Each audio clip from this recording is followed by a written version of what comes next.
Pour répondre à cette question, il faut distinguer d'abord les mondes arctiques et les mondes antarctiques. Les mondes antarctiques, qui en fait on peut dire que c'est le monde antarctique, c'est une terre vierge et ça l'est resté. Ce n'est pas une terre qui a été habitée avec des populations permanentes, etc. Donc en fait, en réalité, l'Antarctique, d'un point de vue géopolitique, c'est une affaire du XXe siècle. Alors que l'Arctique, c'était une affaire géopolitique déjà dans les années 1700. On retrouve la France déjà présente en Arctique dans les années 1750, contre les Anglais à l'époque, et au fur et à mesure, tout simplement, la logique westphalienne des choses a fait que les populations de l'Arctique, qui sont pour certaines là depuis plus de 10 000 ans, tout simplement aujourd'hui sont des ressortissants d'États. Donc ces États-là ont des territoires, ces États-là, il y a les États modernes aujourd'hui qui sont au nombre de 8, il y avait évidemment des États avant ça sous différentes formes, mais ce que je veux dire par là, c'est que l'Arctique n'est pas une terre vierge, et en fait n'a jamais été réellement une terre vierge comme l'Antarctique. Ceci dit, ça reste une terre hostile. Et à partir de là, il faut bien donc distinguer une zone qui a été vierge, hostile, non exploitée, non habitée, et qui l'est relativement encore, et de l'autre côté l'Arctique, qui elle est habitée, exploitée, avec des identités, avec des cultures. Pour vous donner un ordre d'idée, on exploite le minerai en Arctique depuis la fin du 19e siècle, et on exploite du pétrole ou du gaz en Arctique depuis 1922. Donc c'est pas quelque chose de nouveau. Ce qui change, en fait, c'est la magnitude.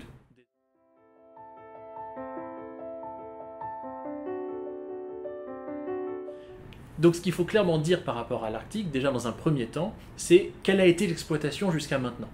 On voit une progression graduelle dans un premier temps durant le XXe siècle, et puis aujourd'hui, bien plus forte, on pourrait même dire dans certains secteurs exponentielle. Mais ce qu'il faut bien comprendre, c'est que depuis 1922 et le premier champ au Canada qui a été exploité, champ pétrolier, on a percé en Arctique plus de 15 000 puits depuis donc quasiment un siècle. 15 000 puits, c'est pas quelques-uns, c'est pas anecdotique. Et sur ces 15 000 puits, on a découvert à peu près 400 champs. Donc sur ces 400 champs, évidemment, la majorité ne sont pas forcément exploitables, au sens où ils ne sont pas forcément rentables, ou au sens où les conditions d'opération dans la zone où se trouve le champ sont relativement compliquées, où on n'a pas encore les technologies qui permettent de faire les choses de manière rentable. Mais c'est en train de changer, et là, sans rentrer dans une question politique de est-ce qu'il faut être pour ou faut être contre les forages en Arctique, ce qui est certain, c'est qu'en tout cas, ça existe, ce sont des technologies qui sont de plus en plus maîtrisées et qui sont de plus en plus appliquées. Pareil pour le secteur minier, pareil pour encore d'autres secteurs autour des ressources ou des bioressources. Donc du coup, ce qu'il faut bien comprendre dans ces enjeux-là, c'est qu'on a d'abord un certain nombre d'acteurs qui sont présents dans la zone arctique, sans être de l'Arctique, comme des Français, comme des Chinois, des Japonais, qui sont là de manière presque, on pourrait dire, historique, dans un secteur économique bien particulier, ou alors évidemment des marines ou des armées qui sont donc là aussi depuis un certain temps en Arctique et qui ont appris à se servir de la zone et à y opérer. Donc il y a les 8 pays qui sont acteurs de la zone arctique, donc ces 8 pays, on va les énumérer. Il y a les États-Unis grâce à l'Alaska, il y a le Canada, il y a le Danemark grâce au Groenland, puis aussi grâce aux îles Féroé, il y a l'Islande, il y a la Norvège, la Suède, la Finlande, et enfin évidemment la Russie.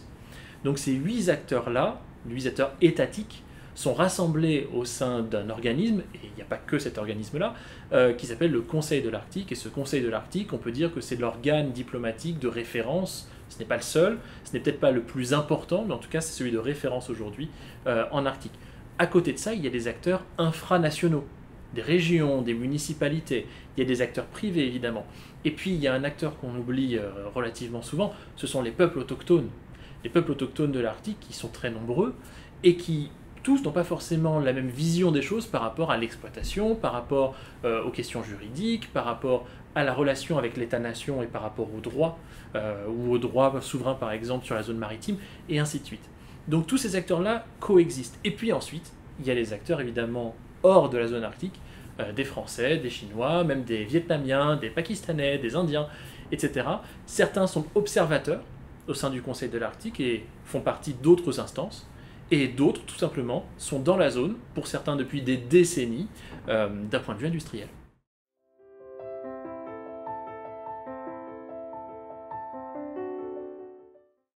Alors, il faut distinguer très clairement l'Antarctique de l'Arctique. L'Antarctique ne sera pas une centralité de transport.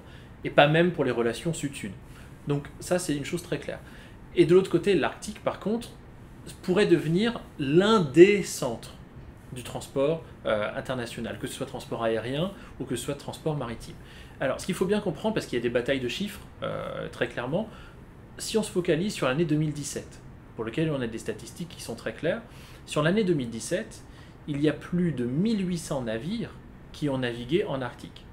Alors, tous n'ont pas fait la route intercontinentale pour aller de l'Europe jusqu'à l'Asie, mais plus de 1800 navires qui transitent déjà en Arctique, au moins dans une partie de l'Arctique, et je ne parle même pas de la côte norvégienne, ni même de la zone autour de Mourmansk, donc de la péninsule de Kola, à l'extrême ouest de la Russie. Donc, sans même parler de cette zone-là qui est particulièrement active, qui est la plus active, vous avez déjà beaucoup de navires qui sont dans cette zone-là. Donc il faut organiser ce trafic. Il faut organiser ce trafic d'un point de vue industriel, évidemment, d'un point de vue environnemental aussi. Et la gouvernance, ensuite, a des impacts, non seulement elle prend ses racines, mais elle a aussi des impacts sur le politique. C'est en cela que les questions de transport en Arctique, que ce soit du transport de vrac, du transport énergétique ou du transport de containers, peut faire de l'Arctique une nouvelle centralité dans un monde polycentrique.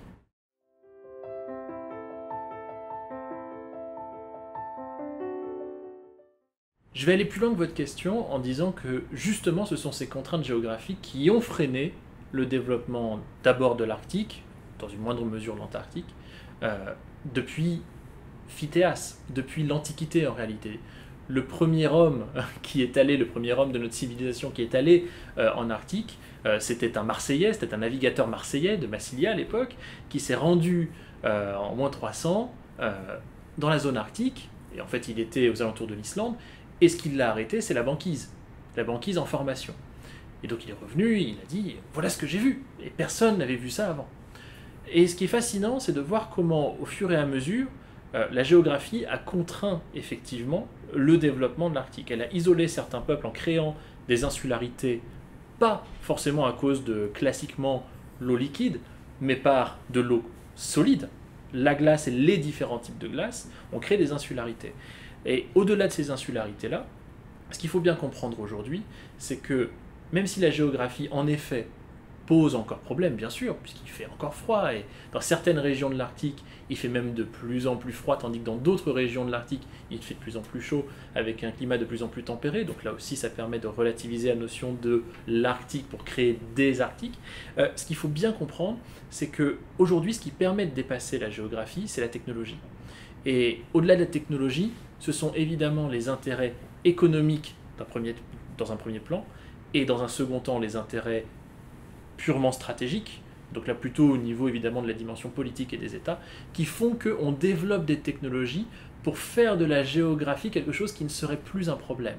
Et on le voit notamment quand on voit des cartes chinoises aujourd'hui de l'Arctique, qui ne matérialisent même plus les glaces, dans le sens où, oui, ça peut être un problème, mais on est en train de développer des technologies et des méthodes managériales et ainsi de suite pour que ça ne soit plus un problème. Je prends deux exemples concrets. Le premier exemple concret qu'on peut prendre, dans l'industrie pétrolière, vous avez des champs, et on l'a beaucoup dit, des champs pétroliers dans les années 2000 ou au début des années 2010, qui avaient du mal à se développer, parce qu'en effet, les contraintes géographiques faisaient que ça coûtait très cher, et que le seuil de rentabilité de ces champs-là était très élevé. On parlait de 80 $ de baril, on parlait de 100 $ le baril de seuil de rentabilité. Mais suite à 2014, on a dû trouver de nouvelles technologies, de nouvelles méthodes pour réduire les coûts tout en augmentant dans le même temps, et c'est ça peut-être le génie arctique aujourd'hui, baisser les coûts tout en augmentant la capacité de résilience et la capacité de protection environnementale de ces différents champs-là en exploitation ou en future exploitation. Et donc pour vous donner un ordre d'idée, le champ de Johan Castberg, par exemple, dans l'Arctique norvégien, en quelques années, Statoil, donc anciennement Statoil, maintenant Equinor, a réussi à faire baisser le seuil de rentabilité de ce champ de 80 $ le baril à 32 $ le baril, pour vous donner un ordre d'idée de la magnitude d'innovations qui ont été mises en place pour faire baisser le coût, tout en ne sacrifiant pas l'environnement sur l'exploitation de ce champ. Je vais prendre un deuxième exemple qui va aussi rentrer en contradiction avec ce que je suis en train de vous dire. Nos amis chinois qui ne mettent plus forcément aujourd'hui les glaces sur leur carte, et ben malheureusement, leur brise-glace unique, en tout cas pour l'instant, ils devront en avoir un deuxième en 2019, le Shuelong, et bien cet hiver en Antarctique, il a rencontré de la glace, et de fait, la mission qui devait durer tout l'été antarctique a été avortée en plein milieu de l'été, parce que justement, le navire avait souffert des glaces. Donc la question du ice management aujourd'hui est quelque chose de très très très central dans toute l'exploitation de l'Arctique, et dans toutes ces dimensions à la fois géopolitiques et géoéconomiques.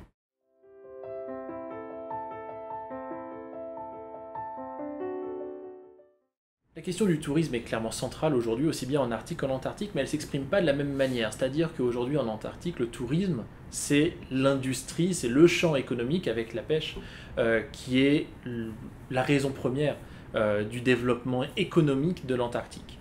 Effectivement, jusqu'à maintenant, on a surtout eu un tourisme maritime, avec des bateaux de croisière, plus d'une centaine de bateaux de croisière, certains étaient antarctiques, donc c'est important.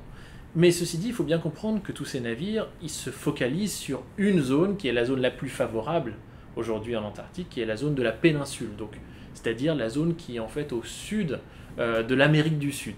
Donc très clairement, cette zone-là, elle a cette particularité d'avoir été revendiquée avant le traité de Washington, dit traité de l'Antarctique en 1959, par 3 pays différents, le Chili, l'Argentine et aussi le Royaume-Uni. Et du coup, ces 3 pays-là, ils ont une particularité, puisque évidemment, chacun connaît l'inimitié entre l'Argentine et le Royaume-Uni, mais l'autre particularité, c'est que vous avez un acteur dans tout ça, le Chili, qui lui est dans une démarche de coopération et de création de ponts entre ces différents acteurs. Et quelque part, on retrouve sur la péninsule antarctique un phénomène qui est relativement similaire aujourd'hui en Arctique, c'est-à-dire on a des acteurs qui préfèrent, sur la question purement antarctique, je ne parle pas des îles Malouines et autres, sur la question de l'Antarctique, on a des acteurs qui petit à petit préfèrent collaborer plutôt que entrer en confrontation, parce que entrer en confrontation serait scier la branche sur laquelle ils sont assis et sur laquelle ils commencent à peine à profiter. Donc du coup, le Chili a entamé ça, est vraiment force de proposition, et on voit l'Argentine et le Royaume-Uni rentrer dans cette dynamique-là. Cette dynamique, je fais un parallèle avec l'Arctique parce que c'est exactement la même chose qui s'y passe. On a beaucoup tendance, notamment en France, à mettre l'accent sur des tensions possibles, des problèmes géopolitiques, etc., qui ne sont jamais vraiment bien définis, alors qu'en réalité, aujourd'hui, d'un point de vue purement quantitatif, mais aussi d'un point de vue qualitatif, ce qui prévaut, ce sont toutes les démarches et tous les mécanismes de coopération, que ce soit des coopérations diplomatiques, économiques, stratégiques, même militaires. Aujourd'hui, il y a des coopérations militaires, même avec la Russie, en Arctique. Et c'est quelque chose qu'on ne dit pas assez. Donc à partir de là, il faut bien distinguer ces deux zones. Sur un autre volet aussi, sur un volet économique purement, en Antarctique, quand on parle de tourisme, on parle d'à peu près 55 000 touristes sur une année, c'est-à-dire sur un été austral. 55 000 touristes, c'est plus qu'il n'y en a jamais eu, certes. Et c'est évidemment un développement qui est important. Mais ça reste relativement gérable. Et il y a aujourd'hui des associations, notamment des associations professionnelles comme IATO, l'Association internationale des tours opérateurs antarctiques, qui mettent en place un certain nombre de règles qui sont suivies par l'industrie elle-même pour limiter les dégâts sur l'environnement. Tous ne jouent pas forcément toujours le jeu, mais en tout cas, ça a le mérite d'exister et ça a le mérite de se développer petit à petit. Même pour le nouveau tourisme qui est le tourisme dans le continent, sur Terre, sur place. En Arctique, les choses sont complètement différentes. On a 8 États souverains qui font ce qu'ils veulent, qui prennent les lois qu'ils souhaitent, même s'il y a une démarche de coopération, et qui surtout sont en compétition pour attirer le touriste. Et donc typiquement, là où en Antarctique on va collaborer pour ne pas gêner cette manne qui est en train de petit à petit se développer, eh bien en Arctique, contrairement au pétrole, au gaz ou aux minerais sur lesquels on retrouve des dynamiques de coopération, et bien sur le tourisme, on va retrouver des dynamiques de compétition, mais de compétition économique, où vous allez avoir l'Islande d'un côté, vous allez avoir la Laponie de l'autre, principalement finlandaise, mais aussi un petit peu suédoise, la Norvège, l'Alaska, bref, chacun essaye de développer son propre tourisme, et évidemment aujourd'hui, quelles sont les 3 grandes poches de tourisme qui sont convoitées par ces différents États de l'Arctique? C'est la classe moyenne et la classe moyenne supérieure américaine, c'est évidemment la classe moyenne et les jeunes aussi européens, et c'est enfin les Chinois.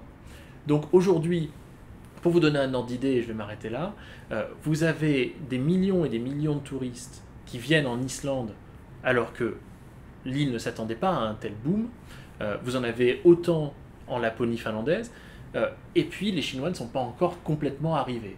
Et quand on voit aujourd'hui l'équivalent de la télé-réalité Bachelor, le Bachelor, donc cette télé-réalité de séduction, la version chinoise, dont la finale est tournée en Laponie finlandaise, et qui draine juste par le fait qu'elle soit diffusée et avec tout ce côté féerique, mirifique, etc., ça draine beaucoup plus de touristes chinois, et donc de fait ça draine des créations de nouvelles routes aériennes entre la Chine et directement la Laponie, et ainsi de suite. Donc c'est comme ça que vous voyez en Arctique qu'il y a une dimension à la fois culturelle, entertainment, politique, géostratégique, économique, et que tout ça se met en branle, alors qu'en Antarctique, on est sur quelque chose qui est encore relativement balbutiant et qui est limité à du tourisme de niche.